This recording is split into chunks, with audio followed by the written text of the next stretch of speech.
యేసు బోధలు విని జనసమూహంలో ఉన్న ఒక స్త్రీ ఆయనను చూచి, నిన్ను మోసిన గర్భము ధన్యమైనదని గట్టిగా కేకలు వేసి చెప్పెను. నిజమే, ఆయనను మోసిన గర్భం నిజముగా ధన్యమైనది. కానీ ఈ మతోన్మాదులు మరియను గురించి ఎందుకు హేళనగా మాట్లాడుచున్నారు? తాము చూడని తెలియని చరిత్ర గురించి ఎందుకు భ్రష్టంగా హీనంగా ప్రవర్తిస్తున్నారు?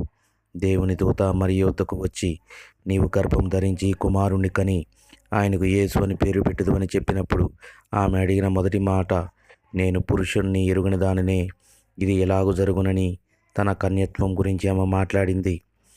అంతేగాని తర్వాత జరగబోయే ఏ విషయం గురించి ఆమె మాట్లాడలేదు.